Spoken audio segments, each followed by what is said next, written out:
We continue along the path of amending Bill S5. Monsieur le Président, Oui, c'est moi. oui, bonjour, bonjour. Bonjour. The interpreter regrets, but the sound quality coming from the current speaker is not sufficient for interpretation to be provided. Interpretation will resume as soon as sound quality allows it. Comité des correspondances, des lettres, toutes sortes de suggestions. C'est pas marqué que c'est confidentiel. Par contre, ça apparaît au cartable électronique numérique du comité. Donc, ce n'est pas public. Qu'est-ce qui détermine, est-ce que je peux, moi, prendre des choses là-dedans, les rendre publiques? Qu'est-ce qui détermine que ça s'en va au cartable numérique, donc non public, plutôt que public? Point of order, Mr. Chair. I'm not getting any translation through the English channel. OK. Est-ce que... Does translation work now? The interpreter says yes, but the sound quality from Madame Posé was inadequate. The sound quality from Madame Posé is inadequate, is what the translator has said. Oh. Alors, Madame Posé... Ms. Posé, apparently the sound quality is insufficient for interpretation purposes.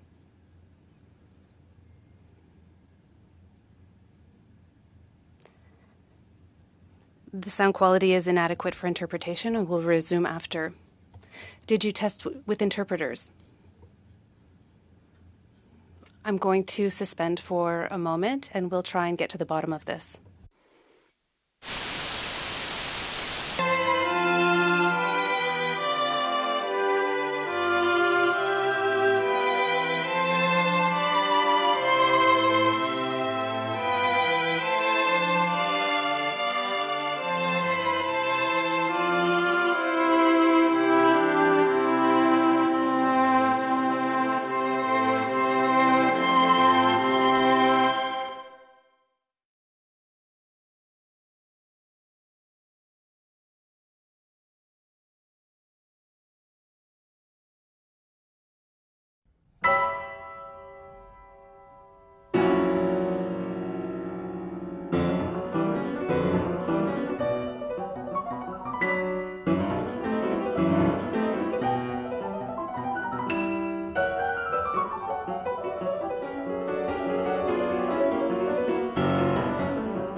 Is something we will be looking into. I'm not familiar with the devices.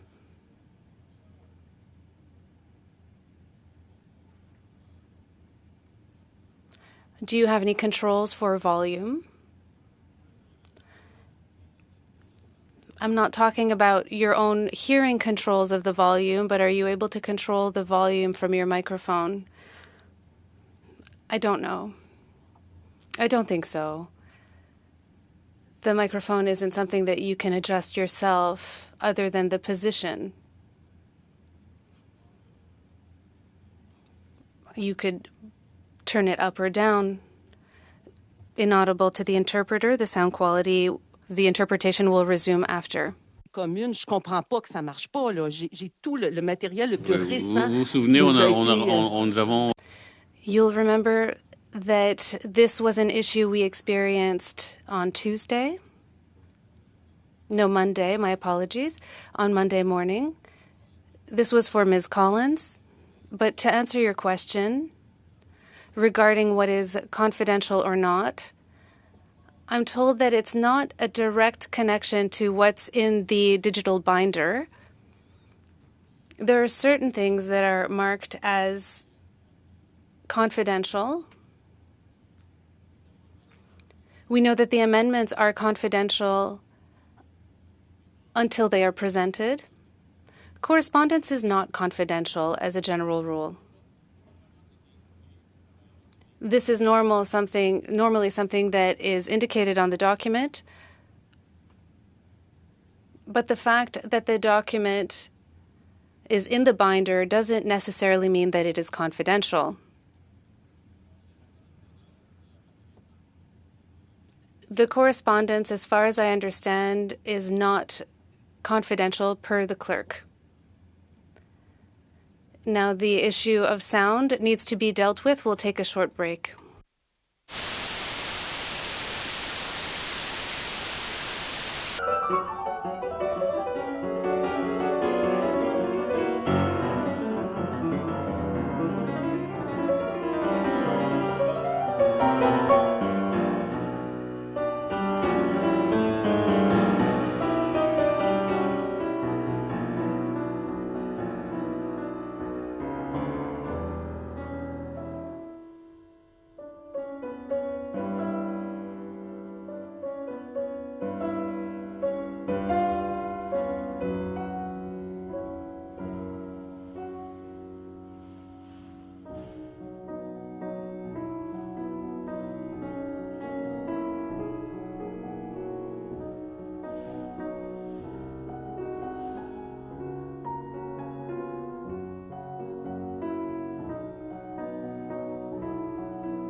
Alors, So we will resume.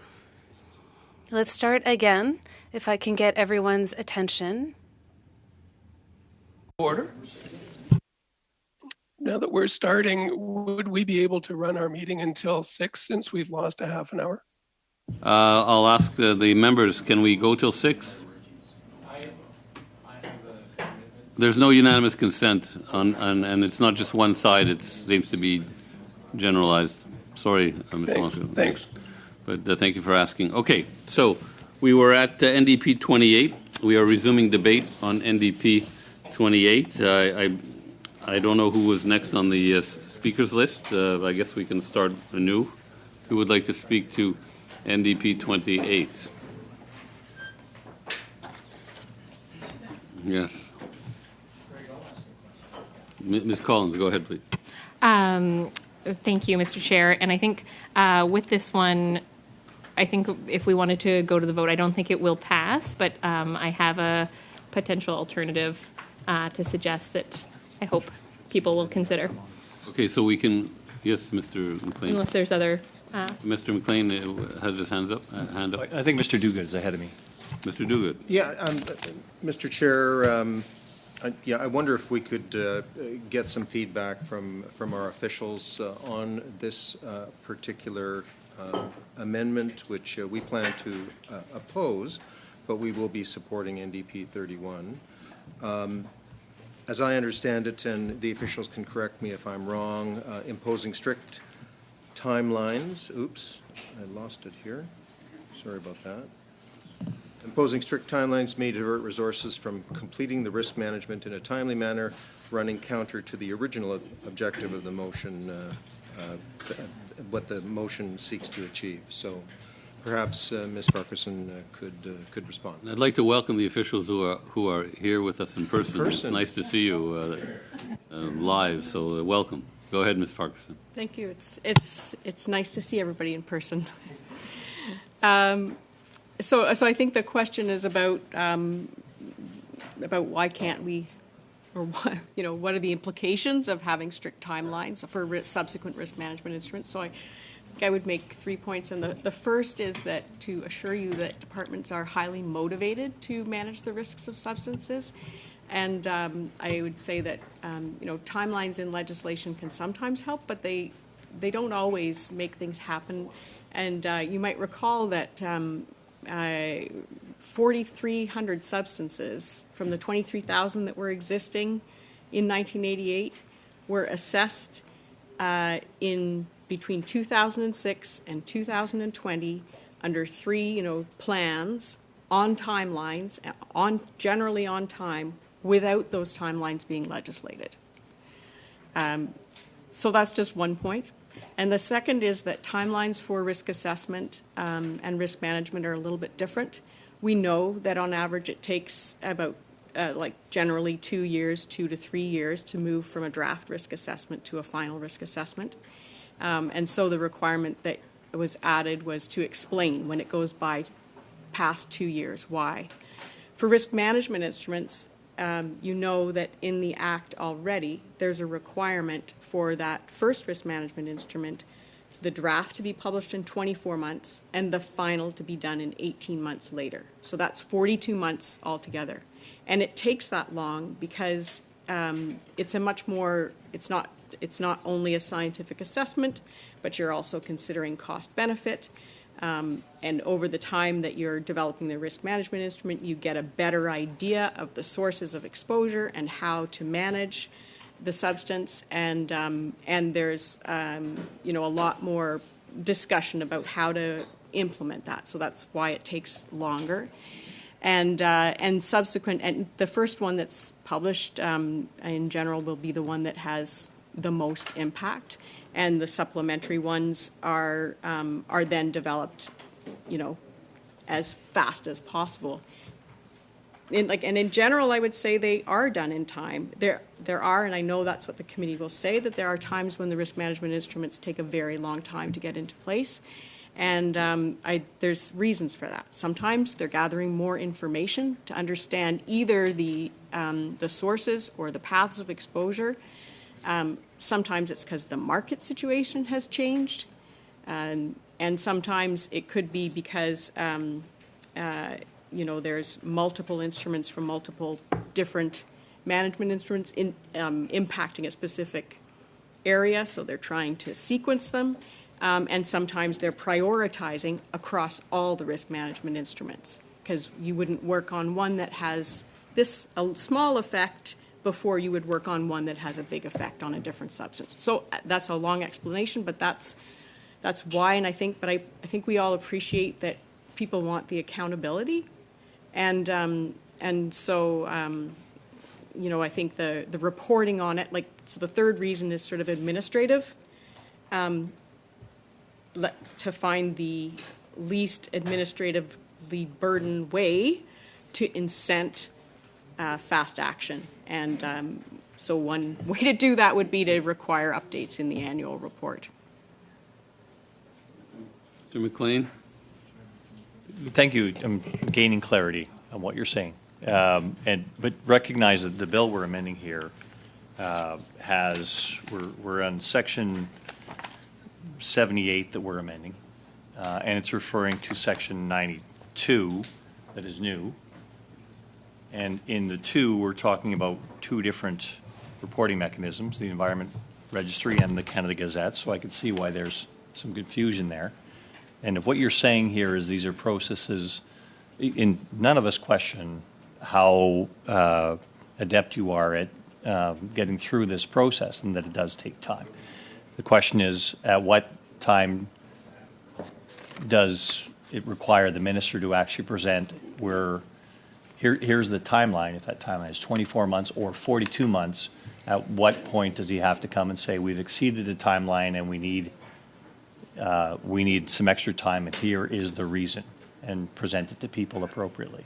That's what we're trying to arrive at here, not just have a carte blanche at the end of the day, well, it's just taking too much time, which seems to be the fallback position here. And the minister has this responsibility to Canadians through Parliament, and we would like to see something in there that, if it's, like I say, if the timeline is wrong at 24 months, because it takes 24 months and then 18 months further process from there, usually, then that should be the number we're putting in here. But we would like to see something where the minister reports to Parliament on any delay past what you think is the proper timeline.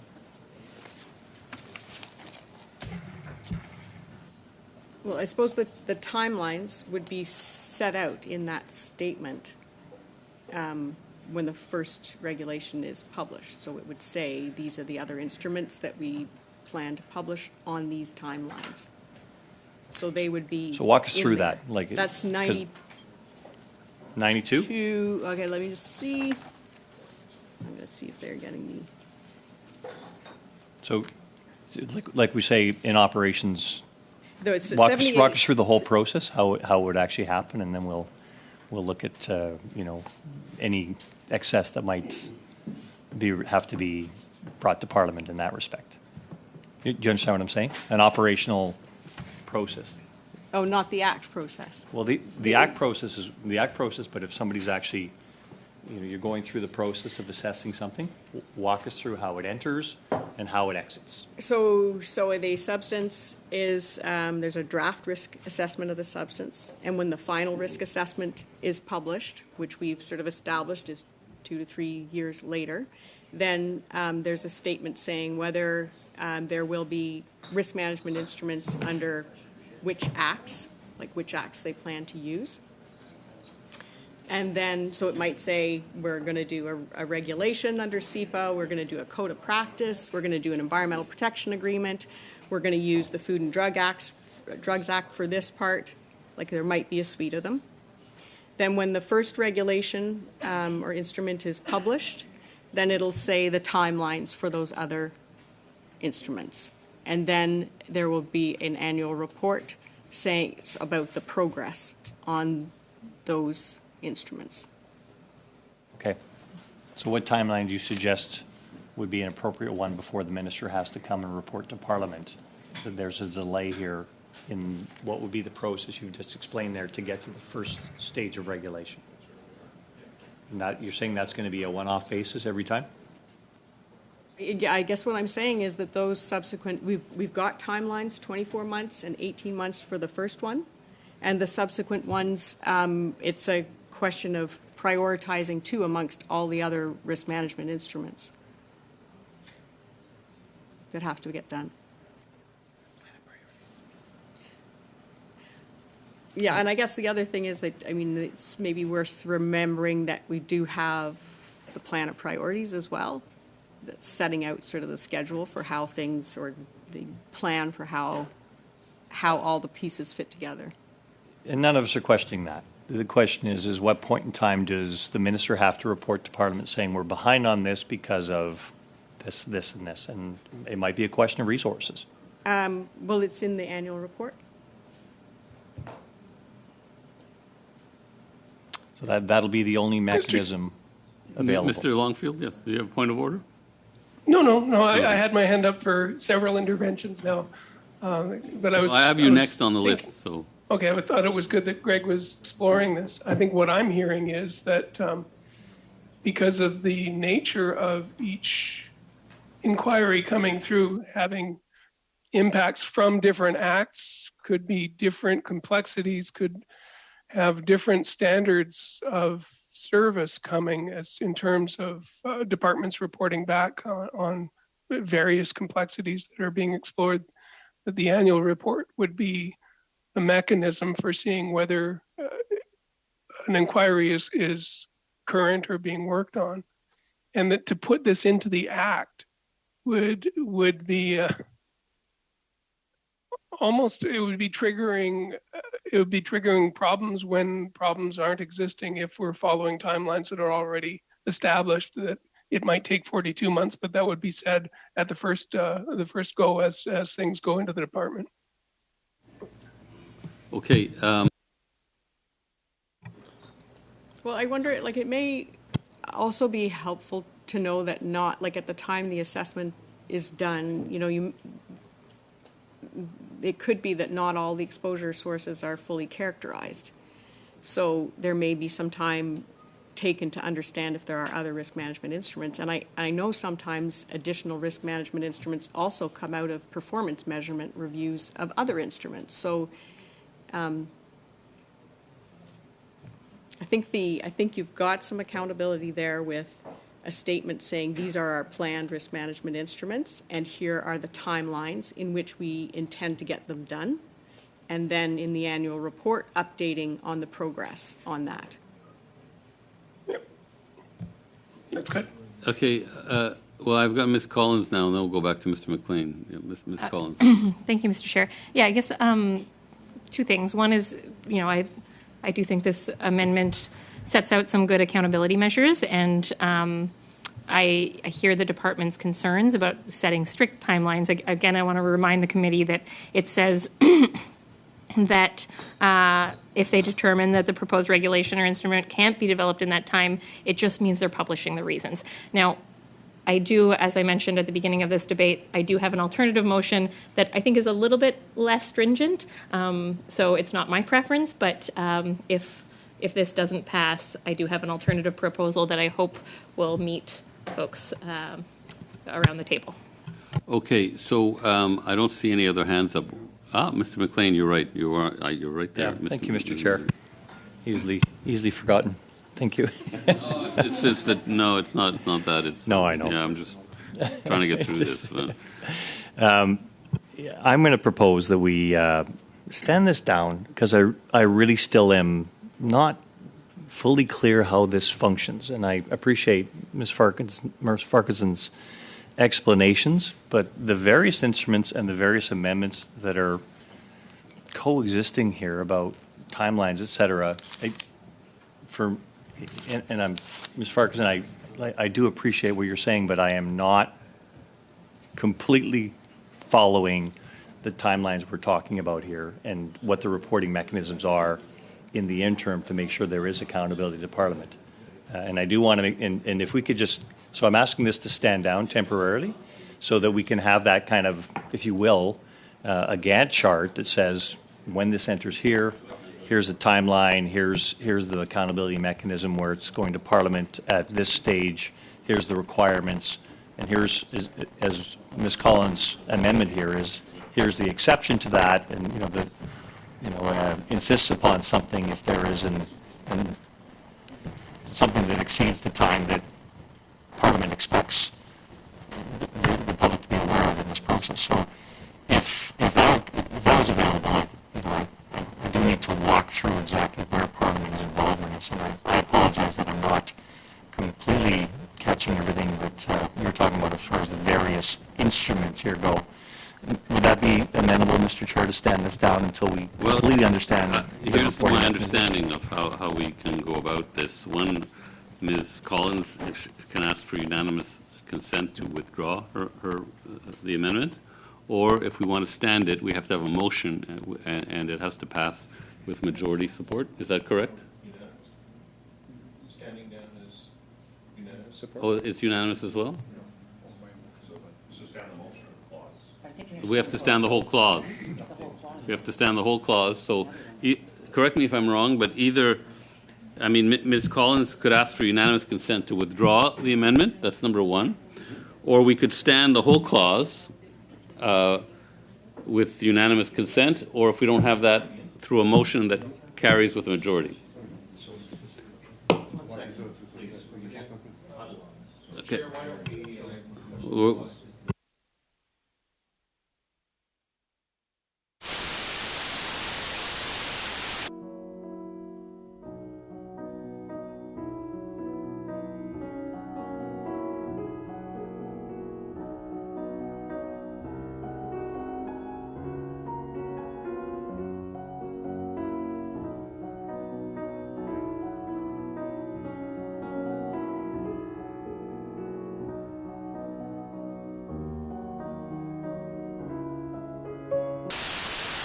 Unanimous consent, and because we're already in... So let me withdraw what I said. Could I just finish?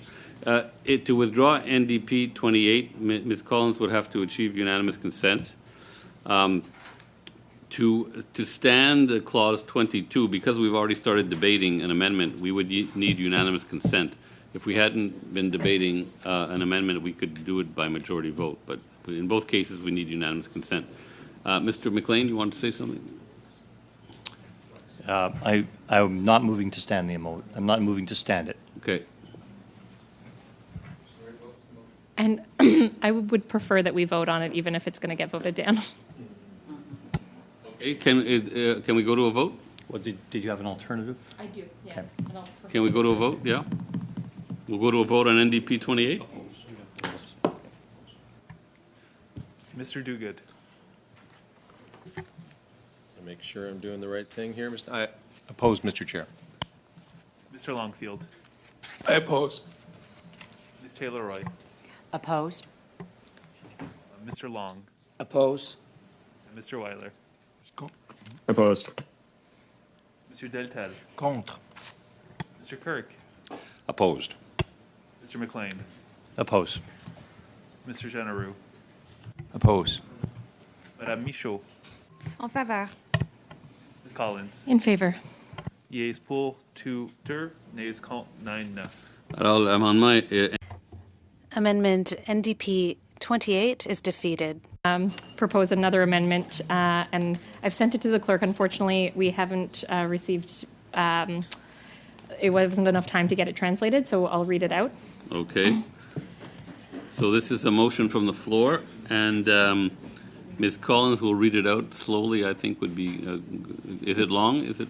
It's, it looks almost identical to the clause, the amendment in clause 21 that the government had put forward as an alternative, as a counter amendment to my amendment around risk management measures, and so it is almost identical. Okay, please read it slowly, though.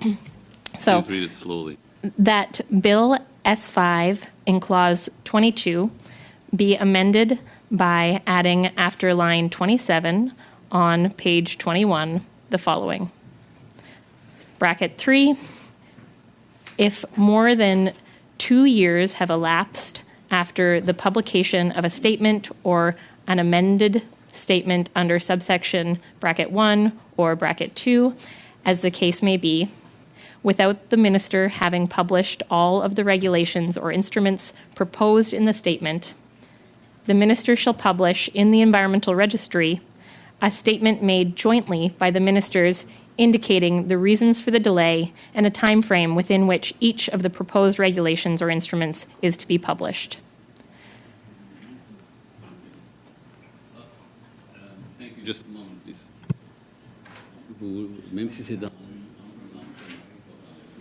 Okay, so have you sent it to the clerk? Okay, we'll need a moment to give it to the legislative clerk so they can read it.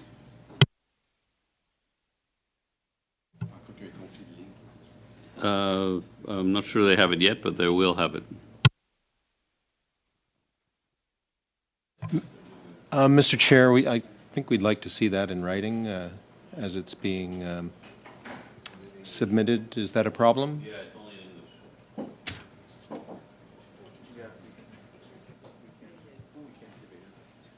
We can't debate it? Isn't that a requirement of this No, it's not a committee, Mr. Chair? requirement, but to distribute it in writing, it has to be in both official languages. But to debate it, it does not have to be even written down.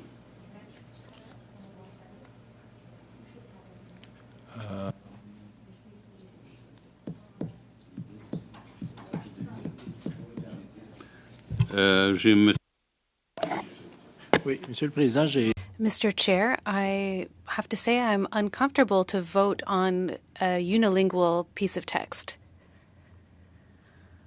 If it was only in French, I would say the same thing. We can't blindly vote like this. I have limitless respect for the interpreters that are here in this room and for the translators that will write it in both official languages. But I want to say this with all due respect that this is unacceptable. I know that this was done in parliamentary committee reports, but this is a bill. It's quite different. Voting without seeing the French text, even if the situation were reversed, I would feel as uncomfortable. So you're saying that you'd like to see something in black and white? Oh, yes, for both parties. Because the text is being translated by the interpreters, but you'd like to see something in print. Well, you know, we're voting on something that would be entered into law. Ms. Michaud. Thank you, Mr. Chair. I was going to say something very similar to what Mr. Deltel said. We can debate it, but until we have the text, we can't possibly vote on it. At least I couldn't. I think it's much better to have the text in both English and French. Ms. Collins? Yeah, and I think those are both really reasonable comments. If people are open to having the conversation and the debate around it, and then I think we will have to stand the whole clause if that's the case. Is that correct? Okay, yeah, that could work. Sorry, Ms. Taylor Roy, is that? Did you have your hand? No, Mr. Longfield. Oh, sorry, Mr. Longfield. Thanks. I think Mr. Deltel makes an excellent point. This isn't a report going back. This is actually law that we're writing, and every word is important, and we need to consider it from many different angles.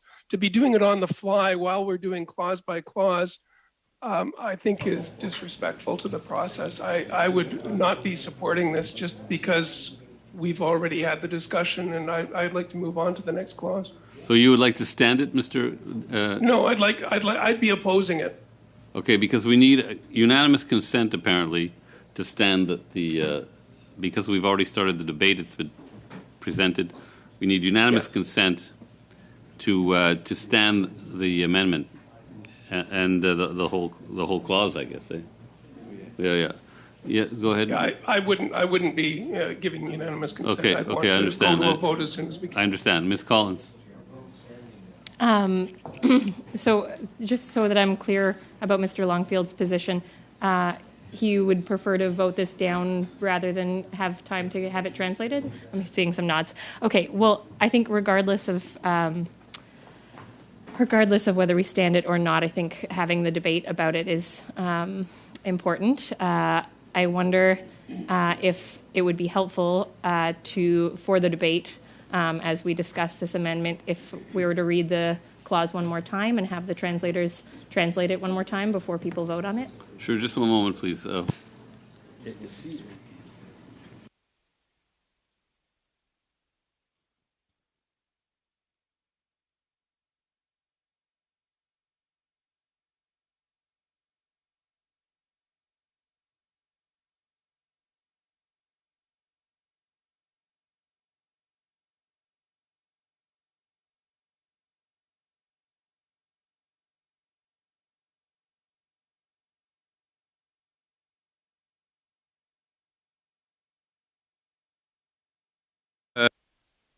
Je ne m'abuse.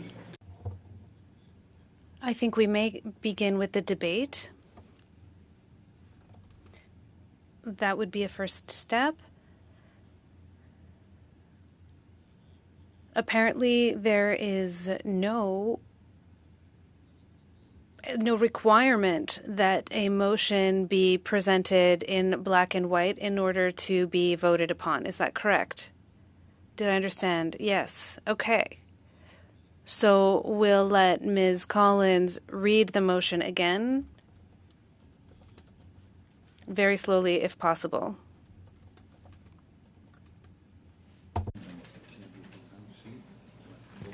And my apologies to having a little bit of technical difficulty with my computer. The internet just cut out on it, so thank you. Okay, so that Bill S5 in Clause 22 be amended by adding after line 27 on page 21 the following. Delay publication of subsequent regulations or instruments if bracket 3, if more than 2 years have elapsed after the publication of a statement respecting the development of subsequent proposed regulations or instruments under subsection 1 or 2, without the minister having published all of the regulations or instruments proposed in the statement, the minister shall publish in the Environmental Registry a statement made jointly by the ministers indicating the reasons for the delay and a time frame within which each of the proposed regulations or instruments is to be published. And if I could speak to the amendment briefly, you'll note that it is almost identical to the amendment put forward in Clause 21 by the government that has to do with the risk management plans from draft to final assessment. And this is, once again, to try and have accountability in the full suite of risk management measures and instruments.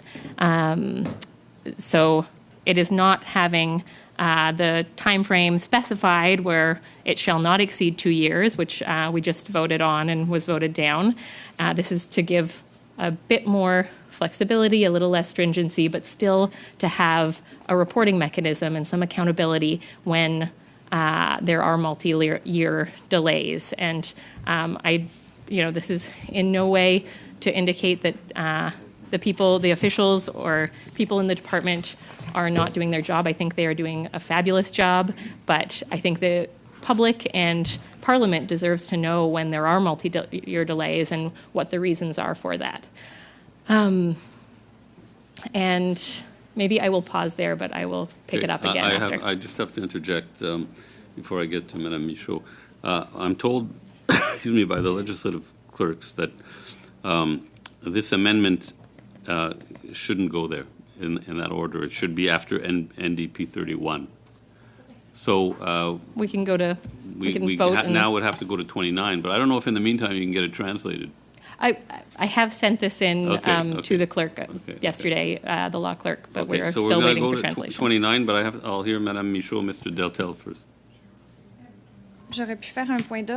I wanted to call a point of order, but I wanted to let my colleague finish, but the reading was too fast for interpretation.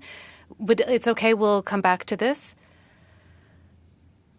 We have to speak as slowly as possible, at least for all of us to understand, but also for the interpreters. Mr. Deltel. The presentation and the reading has been made in English. I will speak in my second official languages on that. I totally agree with this amendment because I think it gives us the time. It gives the department time enough to study the situation, to evaluate it, and if there is some concern, well, they will have to explain it. And on the other end, we will find the industry will welcome that kind of amendment because it gives them a timeline which is correct in their mind, and I totally agree with that. Mais, Monsieur le Président, je ne peux faire... Mr. Chair, I can do nothing else but remind the others that until I have this in writing, I cannot vote on it. Well, anyways, we have to... This amendment is not in the right place. We'll have to come back to it after NDP 31, so hopefully that will give us enough time to get it in writing and translated. And just to be clear, and I'm saying this with respect for both trades, The people that are here that allow us to have interpretation are extraordinary. But let's not forget, this is an interpretation and not a translation. No, yes, I also like seeing things in writing. I don't think that the request is, I want to be certain that the text that we've received has been reviewed by experts. No, indeed, it's not necessary to have it in writing, but we will hope to get it in writing. And in the meantime, we will move on to NDP 29. Yes, thank you. That's what we're doing, Mr. Duguid. Okay, NDP 29, Ms. Collins. Thank you, Mr. Chair. You'll notice that this, again, is dealing with the reasons and publishing in the Environmental Registry, so that Bill S5 in Clause 22 be amended by replacing 26 on page 21 with the following amended, and the reasons for the amendment in the Environmental Registry and in any other. You need to explain the amendment, or? I think we could just go and vote on it. Okay, so why don't we vote on it, Mr. Clerk? NDP 29. Mr. Duguid. Support, Mr. Chair. Mr. Longfield. In favor. Ms. Taylor-Roy. In favor. Mr. Long. Support. Mr. Weiler. In favor. Mr. Deltel. Pour. Mr. Kirk. Support. Mr. McLean. En faveur. Mr. Genereux. Support. Madame Michaud. En faveur. Ms. Collins. In favor. Yeas pour 11-11. Parfait, alors l'amendement est... So the amendment is carried, and we now move on to NDP 30.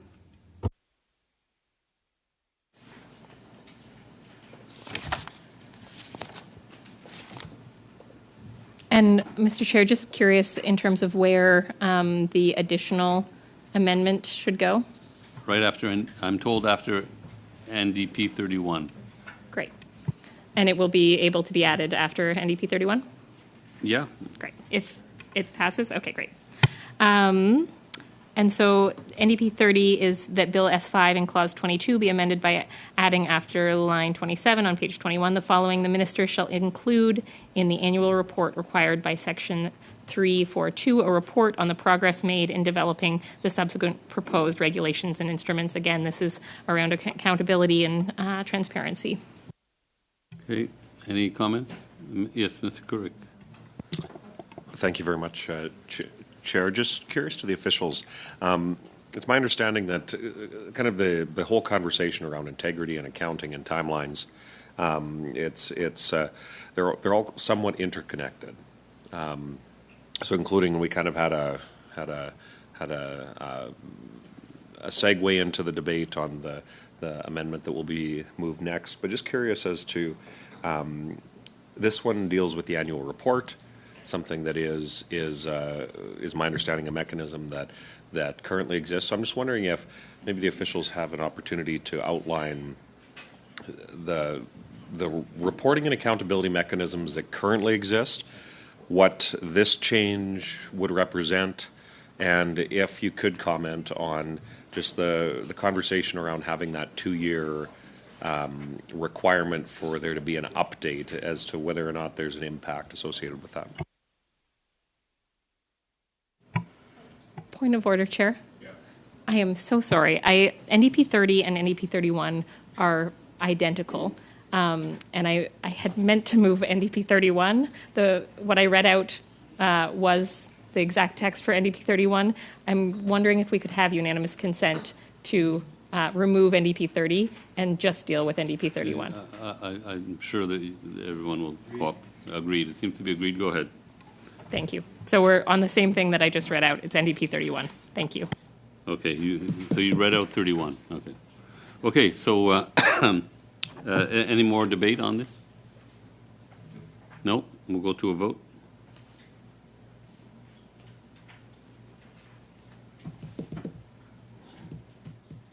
Mr. Duguid. Pour. Mr. Longfield. In favor. Ms. Taylor-Roy. En faveur. Mr. Long. In favor. Mr. Weiler. Pour. Mr. Deltel. Pour. Mr. Kirk. For. Mr. McLean. En faveur. Mr. Généraux. In favor. Madame Michaud. Ms. Collins. In favor. Yeas full, 11 ohs. Wow. Okay, carried. So that brings us to your amendment, Ms. Collins. Thank you. I'm wondering if I can direct the committee, at least in version 4 of our package, it's page 88.1. It's G13.1. This is a clause that already passed. It has a French version, and the amendment that I've put forward only has a few words that are different from this motion. And so you'll notice, so if you, I'm in on G13.1. This is dealing with clause 21. And so you'll notice the line number and the page number are different. And the words of a statement or an amended statement under subsection 1 or 2. This one, G31 or 13.1 has a statement under paragraph 1A. And the other difference would be at the very end of the paragraph, G13.1. The only other difference would be it says time frame in mine. It says estimated time frame in G13.1. And then, of course, the statement under paragraph 6B has been changed again to proposed regulations or instruments. So this is almost an identical amendment to G13.1. There are the parts that are changed are really just indicating, rather than the risk management statement, which has to do with that time period between the draft and the final assessment. This is talking about the measures and the instruments used, so the full suite of risk management tools. And I'm not sure if that helps with my French colleagues' interpretation of it, but there is a French version with just the topic changed, if that is helpful. 13.1, at least in our package number version 4, is on page 81.1.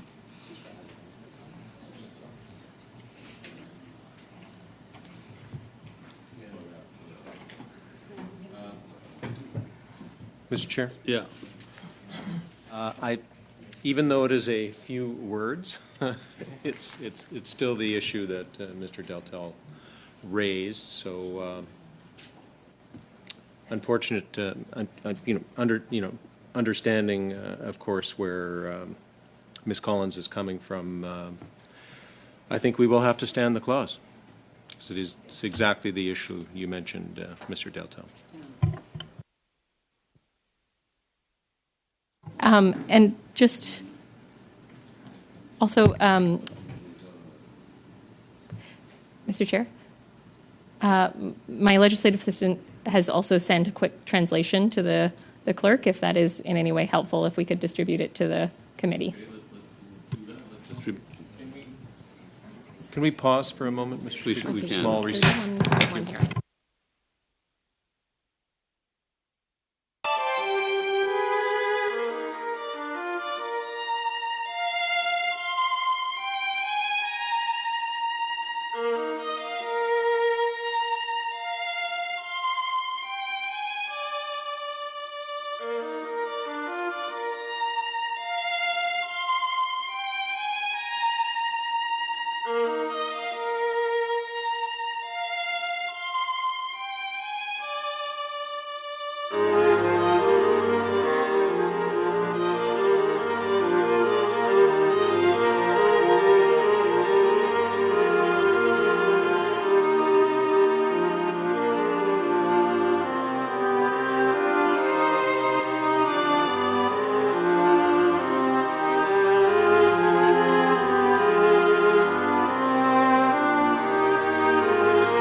The amendment is available in both languages now to everyone. So we can debate it and we can vote on it. Yes, Ms. Taylor-Roy. Yes, thank you, Mr. Chair. I'd just like to ask Laura if she could to explain a little bit about what's already being published in the annual report, because we heard that in with these risk management measures, there's already something in the annual report every year that's being published. I just don't want to add administrative burden for no reason onto the department if we can use the annual report that's already being published to meet these same objectives. So I'm just curious if Laura could explain. Yes, I think you just passed an amendment that would explicitly require that the annual report provide that update on progress on these risk management instruments. So that is where Parliament could hear about what progress is being made on the timelines that have been set out in the statement at the time the first risk management instrument is published on those subsequent instruments. So it is sort of a question of, do you need to, I mean, maybe at this point it's, one method is saying if 2 years have passed and you still haven't done all the risk management instruments, then you have to publish something in Canada Gazette, versus the other method of, in the annual report, you will report in sum on the progress on all risk management instruments. Ms. Collins. Yeah, I think just a point of clarification that this amendment is about publishing in the Environmental Registry, and it is, again, identical to the process that we've developed for the risk management statement, which my understanding is maybe is also annually reported on, I hope, but we're ensuring that when there are delays, when we've gone past a certain point, that there is a obligation for the minister to kind of highlight that, to publish it in the Environmental Registry. It will give the rationale to the people who are paying attention to these substances and the risk management measures and instruments that are being developed. Yes, Ms. Taylor-Roy, then Mr. Duguid. No, it's okay. I think Just- you're going to do the same that I am. So Okay, go yeah, ahead. just very quickly, we have the Environmental Registry, we have the Gazette, and we have the report. And right now, we have something in place that says this is going to be outlined in the report. My assumption is that people following this would be reading the report to see what has been done. So I'm just wondering why we need to duplicate it, quite frankly. I don't have a huge objection. It's just, why would we add another layer onto this when we have so many ways this is being reported, and we have this comprehensive report that's going through all of the measures and listing which have been met, and if not, what's going on with them. So I'm just thinking it's an administrative burden from my perspective. Mr. Duguid? Yes, I think I've landed where I was about half an hour, Mr. Chair, and I would move that we stand this motion. And then we don't have it. Sorry, what's the motion? Pardon? We'd have to stand the whole clause, but you need unanimous consent to stand. But we don't have it. So we'll go to Ms. Collins. I guess, so just to clarify the difference between what's being reported in the annual report right now, what we passed was requiring progress, the report on the progress made in developing any subsequent proposed regulations and instruments, and reporting on progress is good. I think it's a good step forward, but it's not the same as providing the reasons for the delay and updating timelines. Mr. Weiler. Thank you, Mr. Chair. I was just going to ask officials on this just to clarify here at this very point, just to make sure that this wouldn't indeed be just duplicating things, but actually would be different than what's already going to be required as part of the annual reporting. Well, right now, the amendment that you've passed, it says an update, as Ms. Collins says, but I mean, I think an update would explain where things are at and why. It doesn't say that explicitly, though.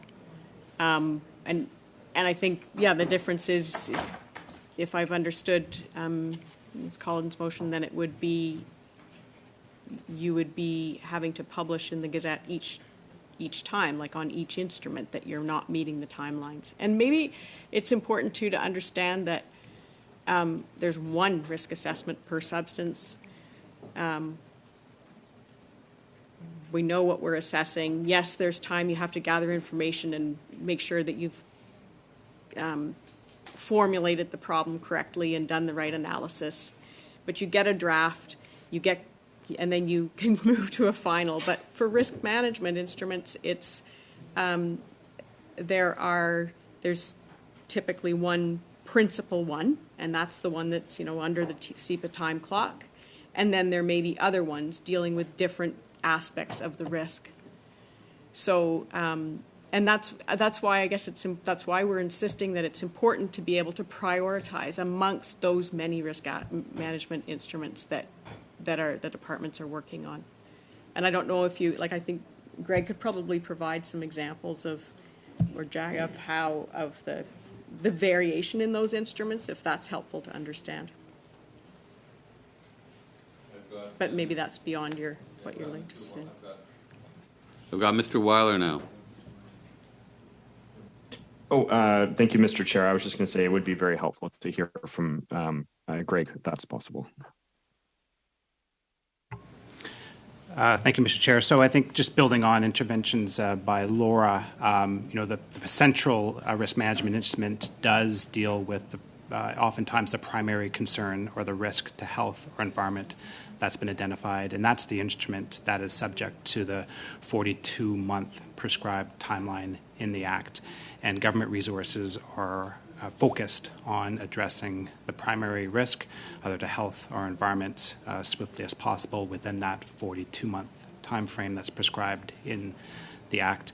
And then complementary instruments is where some flexibility is advocated for, recognizing, for example, under the Health Canada portfolio, some complementary instruments may be done under the Food and Drugs Act or under the Consumer Safety Products Act, where a mandatory timeline may require displacing a priority that they're currently working on as a part of a busy regulatory agenda that they have under the regulation of foods or the regulations of consumer products. So the flexibility enables government resources to be prioritized under what is currently the primary risk instrument, which is the 42-month, and then when subsequent complementary instruments are required, the flexibility enables priority setting across the government priority setting mechanism. Thanks.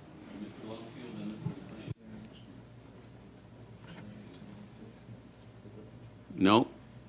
Mr. Longfield's putting his hand down? No? No, I was putting both hands up. Oh. Just to say that we're now writing legislation on the fly. We've been table dropped a motion here. I think maybe we should pause for a little bit. So we're impacting several departments. We're adding what looks like red tape to something that would already exist in the annual report. But I'd like to just talk amongst ourselves for a bit, if we could suspend for a bit. We'll go to Mr. McLean when we resume.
Thank you, Mr. Chair. And I was just going to ask the timeline here that the 24 months that was in Ms. Collins' proposed amendment, if that jived with what your legislation already is. You mentioned 42 months earlier as opposed to 24, and if that was a more appropriate time. And that was the question I was going to pose to you. Well, the time, people call it the SEPA time clock, it's 24 months to publish the proposed regulation, and then finalize that regulation 18 months after that. And so when you propose a regulation, you're publishing it in the Canada Gazette, and there's a period of consultation, and then typically there's a what we heard report, and amendments may be made before the final regulation is published. So like that's the typical period.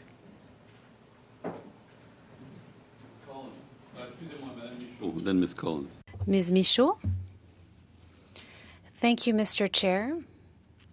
I wanted to thank my colleague for tabling this amendment. Of course, I'm speaking for the bloc, but I'm also speaking for my colleague, Monique, who would have loved to have been here to share her comments. But I think her amendments that allow some predictabilities for the people involved. So I think this is very good, and I will be voting in favor, and I hope that the other colleagues will follow suit. Thank you, Ms. Collins, and then Mr. Couric. Just a quick question from Ms. Parkson, just to clarify what you had just said. Were you talking about the risk management measures and regulations, or were you talking about the draft and final assessment? I'm talking about the risk management measures. Okay, great. Just wanted to make sure. I wasn't sure with your comments. Thanks. Correct. Thank you, Chair. Just to Ms. Farquharson, there's been some evolving conversations around the per substance versus the risk management reporting. So I'm wondering if you could clarify the difference between, just so that we understand exactly what how SEPA approaches risk management versus the per substance that we're hearing now equated as almost two different things. Sure, and I think it's on the accountability reporting side where it sort of makes a difference. So there's an assessment done per substance. Right. And then at the end of that assessment, it says, well, these are the risks, and these are the likely sources of the risks, and here's our proposed way of managing those risks at that time. And it'll set out some proposed risk management instruments. And then there will be, when the first risk management instrument is proposed, then we have a statement about the timelines for those subsequent risk management instruments. So I think that in terms of accounting for, are you keeping up with those timelines that you set out? One approach, which I think is MP Collins, I know who it is, right? Amendment would say that, like sort of on a per substance basis, when you're not meeting those timelines, put something in the Canada Gazette to say why you're not meeting the timelines. Whereas the annual report would be a summary every year. It'd be okay, like let's look across all the risk management that we're doing and report, provide an update on where we're at. So it's like once a year reporting on where you're at on the risk management, where versus substance. I mean, yeah, it's still all the substances there, and you'd have like maybe you have 4, I don't know, 1 on one, 4 on another, 6 on another. It'd all be in the annual report and say here's where we are on those timelines we proposed. Versus, if I understood the amendment, it would be by substance. So when you've missed your proposed timelines, then you're immediately having to say, I've missed my proposed timelines. I have Mr. Duguid, Ms. Collins, Ms. Taylor-Roy. Yes, Mr. Chair, this debate is going on for quite some time. Good debate on all sides. I just wonder if I could ask officials one more time to state very clearly and succinctly what would be the the unintended effects of passing this amendment in terms of the risk management and risk prioritization process? Because I take it from your commentary so far that this would not be an amendment that would help you in your work to protect the health of Canadians. Yeah, I think that's right. I mean, as I sort of started out by saying, there's, people are motivated to get these instruments in, and additional timelines in legislation on subsequent risk management instruments where there's a lot to be taken into account on prioritizing, and there's a need for some flexibility, may not have the result that you're looking for, but they would add administrative burden.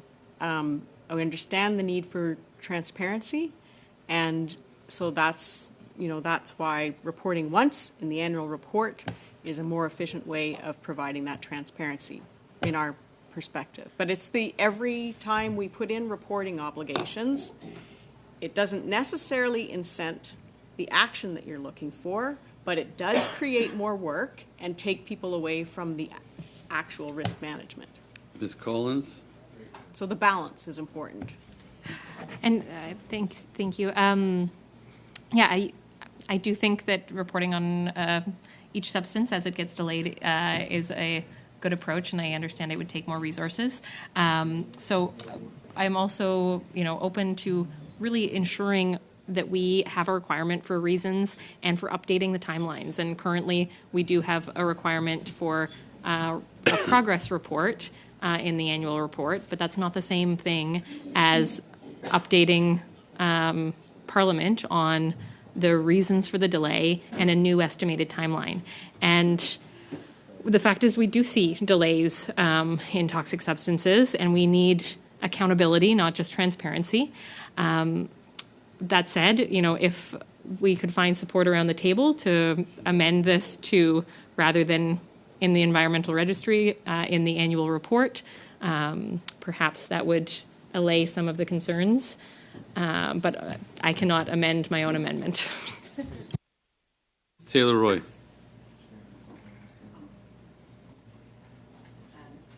Thank you.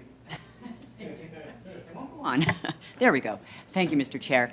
I think we should probably vote on this. I think we've discussed it around and around. I think Ms. Farquharson gave a very good explanation of what the effects of this would be. So unless there's any more debate. Okay. Can I add one thing? I just want to remind people that this bill was introduced 1 year ago today. So there's been a lot of discussion around it. And it's a very technical bill, as we all know, trying to understand everything and understand all these amendments and how they're working. And so I think, in all due respect, Ms. Collins, that introducing this amendment at this stage makes it difficult in terms of moving forward and really understanding the effects. And I don't know, I just feel like we shouldn't rush it, I agree, but on the other hand, we do want to get this bill passed. Yes, but it's in a different context. But it was an amendment that was given in advance, and we had a chance to look at and think about. After Ms. Taylor Roy, we'll go to Mr. McLean, then Ms. Collins. Mr. McLean, Ms. Collins, Mr. Couric. Well, thank you. Good faith here. I think we have to make sure that we understand what we're doing to Canadians here. So I will introduce the amendment that Ms. Collins is looking for, and if she can read just changing the environment registry to the annual report, so that there's clarity of accountability here about what's to be followed by the department and the minister. And if upon moving that amendment, if I could ask the department officials here if that would lessen the burden that they're talking about here, and if they could quantify that burden, if they're talking about an extra 6 hours per year, or if they're talking about an extra 600 man days per year, where scope of this is obviously something we're quite concerned about. So that would be instructive. Okay, so are you proposing a sub-amendment? Yes. Could you read it out? Can you read it out, Ms. Collins? So the amendments to change environmental registry to annual report. Okay, that's pretty simple. Okay, so we'll debate that. Do we need to debate that? No? Could the whole thing be reread again one more time? Sure. Thank you. Go ahead. Oh, there's a copy now? No, but we're changing annual report to, Okay, no, we're thank you. changing registry to annual report. Happy to read it out if you Please like. do. Okay. Bill S5 in Clause 22 be amended by adding after line 27 on page 21 the following. 3. If more than 2 years have elapsed after the publication of a statement or an amended statement under subsection 1 or 2, as the case may be, without the minister having published all of the regulations or instruments proposed in the statement, the minister shall publish in the annual report a statement made jointly by the ministers indicating the reasons for the delay and a time frame within which each of the proposed regulations or instruments is to be published. Okay, do we need to debate this sub-amendment? No? Should we vote on it? I believe that we had talked about extending the 24 months to 42 months. I'm wondering if that's necessary if we now have an annual report rather than in the environmental registry. Okay. Okay, shall we vote? Well, I did ask for some input from the officials on that as well. So before we vote, if they can give us, that addresses some of the concerns they have with the overburden on their resources, that would be helpful. Just a moment, please.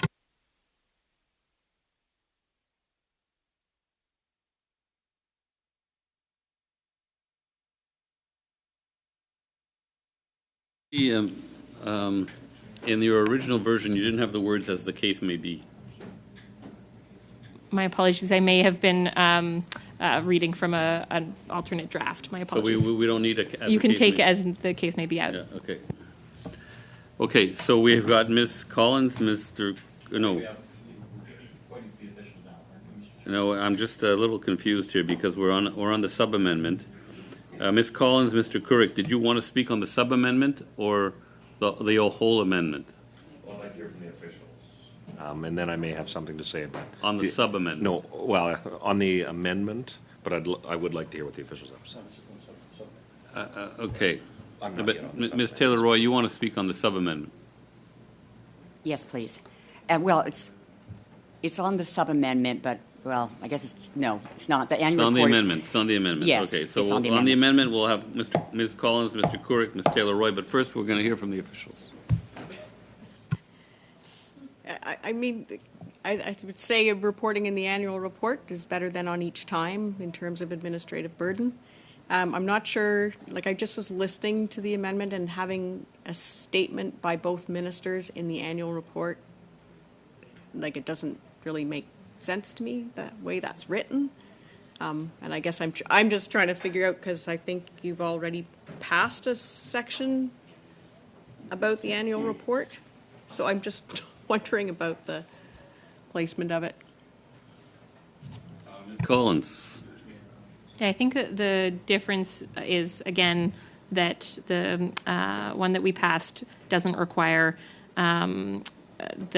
indicating the reasons for the delay and a time frame within which each of the proposed regulations would be published or instruments would be published. And so I think that's the difference. And if the officials have suggestions for language that would be better rather than the joint statement, very, very open. I'm not sure that they're permitted to be offer language for amendments. I don't think. I could be wrong, but okay. So we're still on the sub amendment. It's Ms. Taylor-Roy. It's not the sub-amendment, it's on the amendment that I want to speak.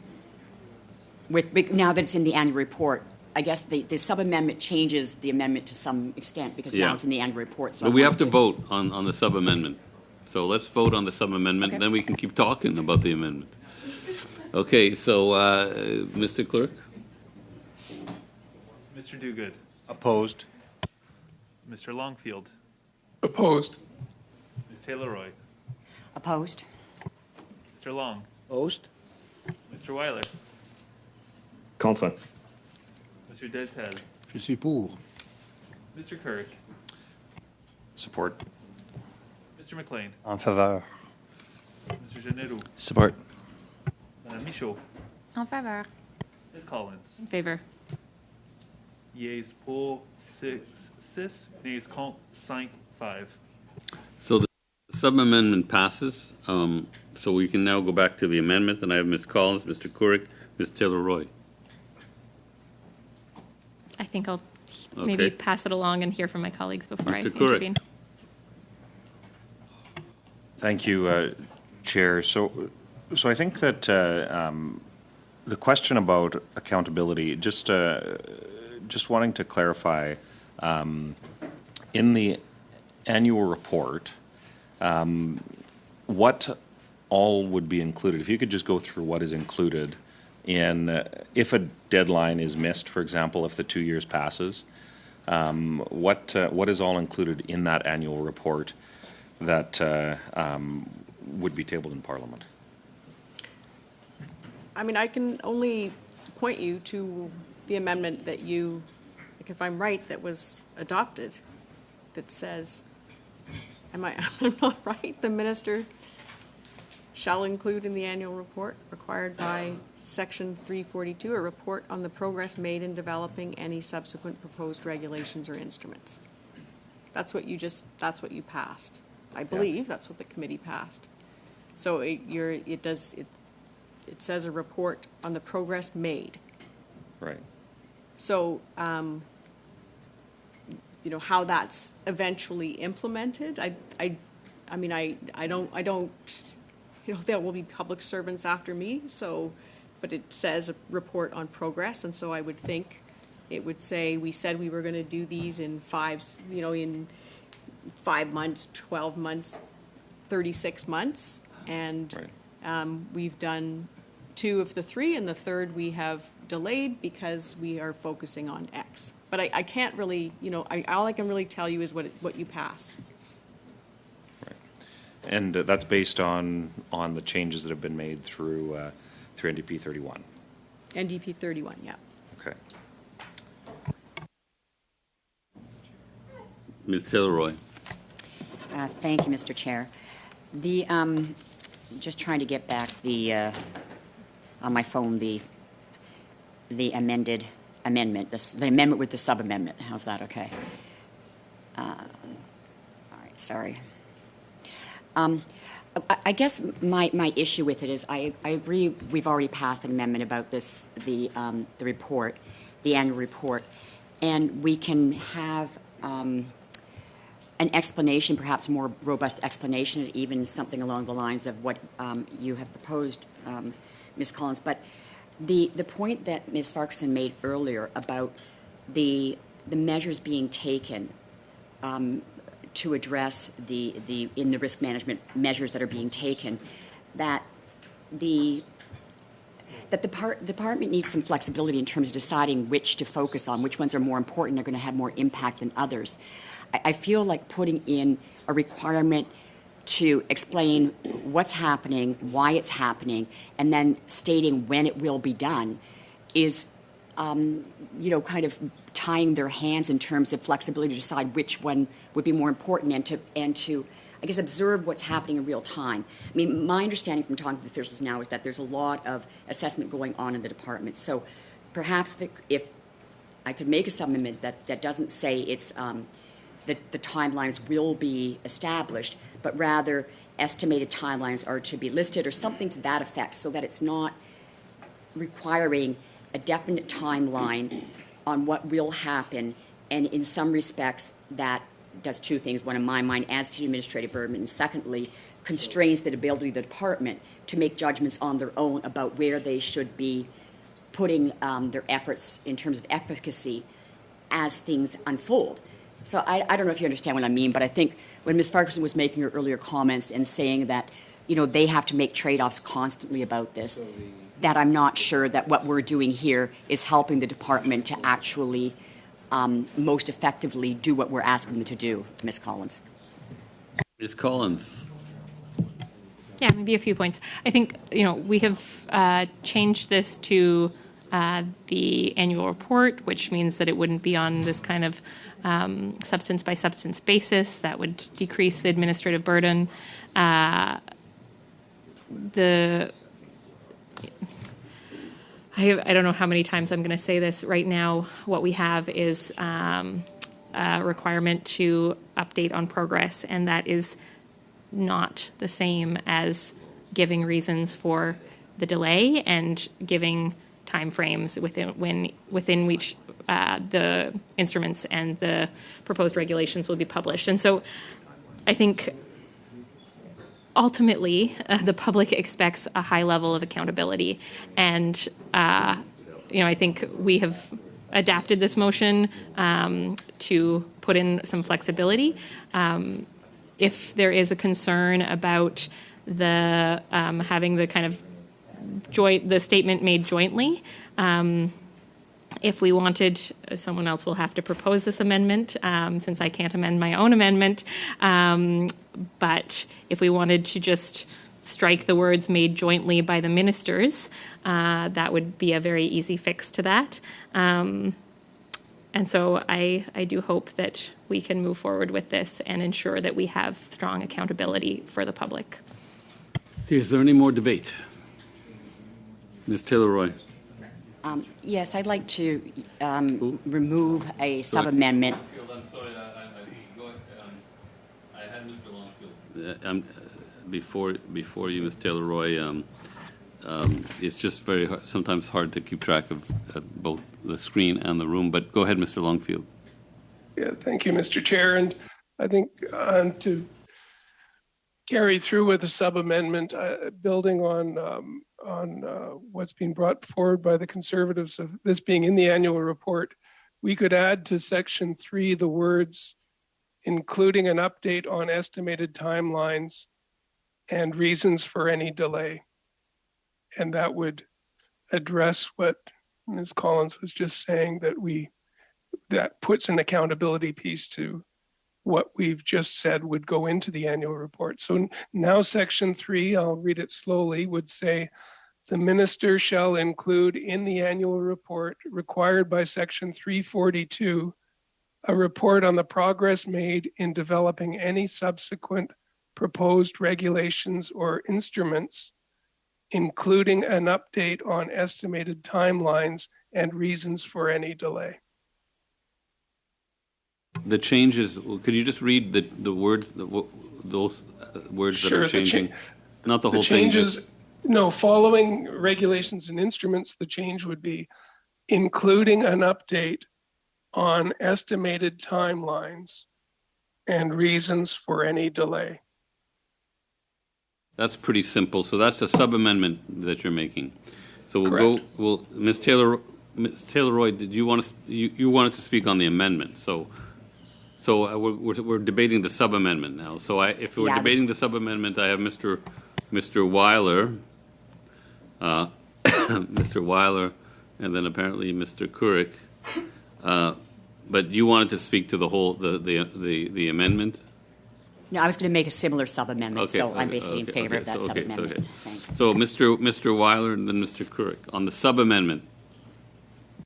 Thank you, Mr. Chair. I think this sub-amendment strikes the right balance. We do want to make sure that we have a sense of when these regulations are going to be coming forward and these measures are coming forward, and as well as having reasons for where we're at. But at the same time, we don't want to be adding duplicative things that are going to divert resources from administration in producing this information. So I think it makes sense to have this all in one place and having that information that would be easily accessible in this manner.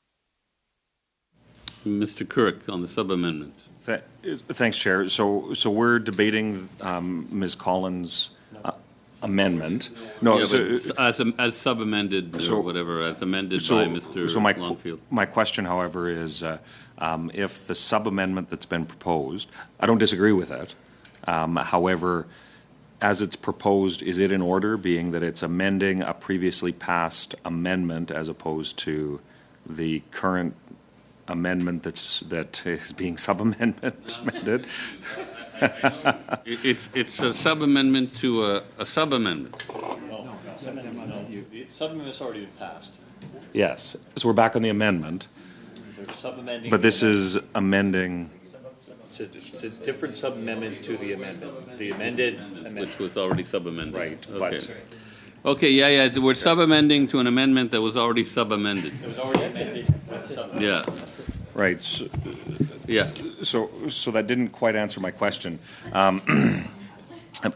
Because we're debating the as distributed, the motion put forward by Ms. Collins, which includes if more than 2 years, et cetera, et cetera. So the sub-amendment would then add Well, we can what has ask been Mr. Longfield proposed. to read what it adds again, just so we're Yeah. clear. Mr. Longfield, can you read what? And I think this underscores why we do this beforehand, so that we're not doing it on the fly. We're wasting or taking a lot of time. I'll leave the wasting comment to myself. So I'm adding, whether it has to be on a separate motion or whether we can amend the existing amended motion to say, including an update on estimated timelines and reasons for any delay. If we can't add that, then we would say the annual report would include an update on estimated timelines and reasons for delay. Yeah, we're yes. So does that clarify it for you? I think, Mr. Chair, that the intent of the sub-amendment would be to amend the section 3. I'm not sure that, and I don't want to put words in the mouths of the Liberals, because they probably wouldn't appreciate what I'd have to say, but I'm not sure that they're wanting to add this to Ms. Collins' amendment. I think that the intent, my understanding was to. Well, they do want to add it. They do want that? Yes. Mr. Chair, I do notice some activity over at the legislative clerk desk, and perhaps we could go to them to see if any clarification is needed. They're good. Yeah, Okay. they're good. So we're voting on Ms. Collins, sorry, yes. And I'm sorry, Mr. Longfield, I know you've read this out twice before. Is this replacing the entire amendment, my entire amendment, or is it Doesn't just sound like it. making Sounds an like addition? it's an addition. And so it's adding a thought at the end of it. Yeah. adding a thought at the very end. Yeah, so we're not taking anything away. Pardon? It's in the middle, apparently, but it's an addition. It's an addition. Could you read the whole amendment out as it would be yeah. sub-amended if it passed? Okay, please, could you, Mr. Longfield, just? Okay, we'll go again. The minister shall include in the annual report required by section 342 a report the clerks, Mr. Longfield, the clerks are asking that we start from the very beginning, like the whole thing. If more than 2 years, all of that part. Okay. I have to get to the English version.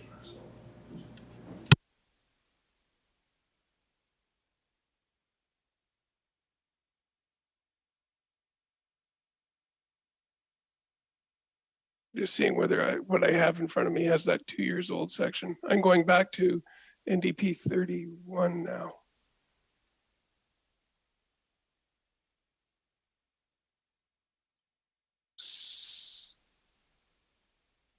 Sorry, because we've got several versions here.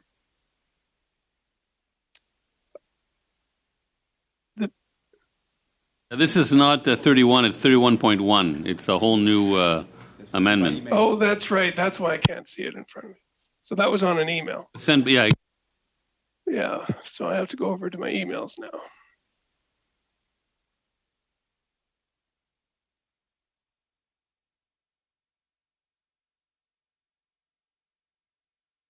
Okay, if more than 2 years have elapsed after the publication of a statement respecting the development of subsequent proposed regulations or instruments under subsection 1 or 2, without the minister having published all of the regulations or instruments proposed in the statement, the minister shall publish in the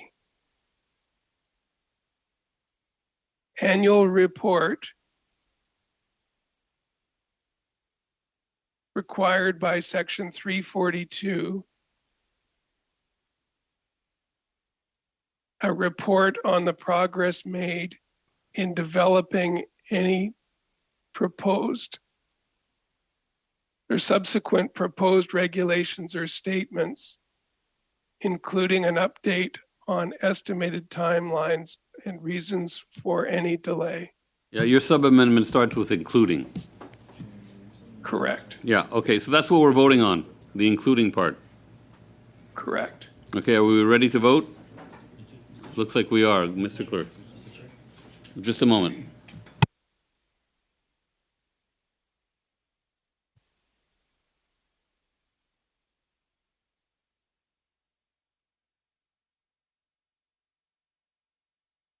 Oh, it doesn't seem to jibe with what the legislative clerk has, so we're going to allow the legislative clerk to read what they have, which is what we would Thank you.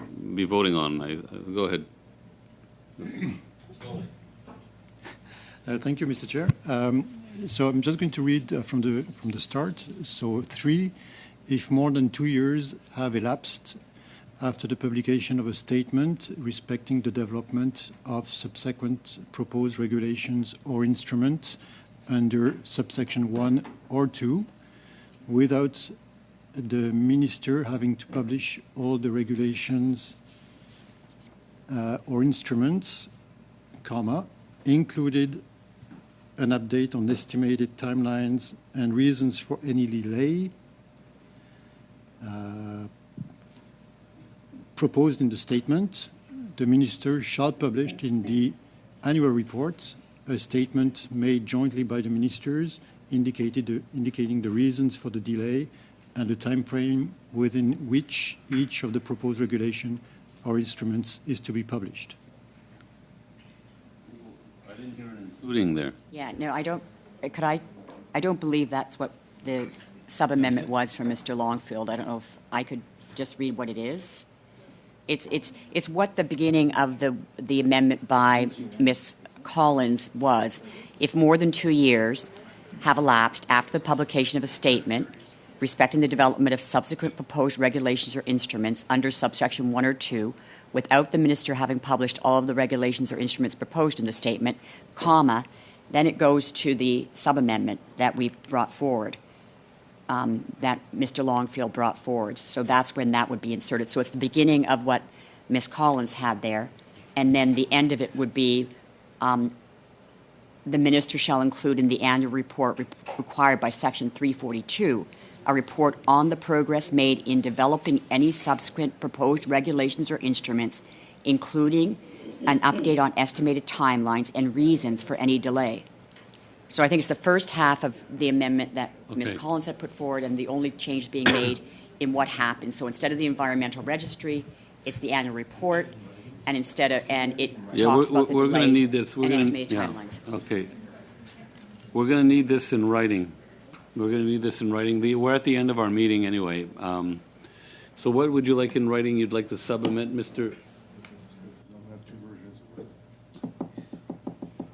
But whatever's being proposed, but what's being proposed is Mr. Longfield's sub-amendment to the amendment, Ms. Collins' amendment. So who's going to, I know Mr. Longfield, we know his sub-amendment. It's pretty simple. It starts with including, but we're attaching that to, yes, Ms. To me, this is a very friendly amendment. It seems to capture the essence of what we're trying to get at with a language that the government is comfortable with. And so I'm wondering, I would love to hear from Ms. Michaud before we vote, but I'm wondering if maybe we could try and adopt it by unanimous consent. Then you still don't know what we're adopting. The problem is that the problem is that we don't have that. We don't know what we're voting. The clerks, Mr. Chair, don't really know what we're voting on. Ms. Michaud. Merci, Monsieur le Président. Thank you, Mr. Chair. I'm in full agreement with you. It was easier earlier when we were changing just 2 words, But now even the legislative clerks would like to have it in writing. Mr. Longfield said something, Ms. Taylor-Roy said something else, and it's hard to figure it out. When we don't have it in writing, it's difficult to vote. Even if it is friendly, it would be nice to see it in writing. Thank you. Mr. Chair, I think Ms. Michaud has made a good point. I see the clock at 5:30. I know I do have an engagement outside the city, and I would have proposed that we adjourn. I move the motion of adjournment. Is there agreement to adjourn? Okay.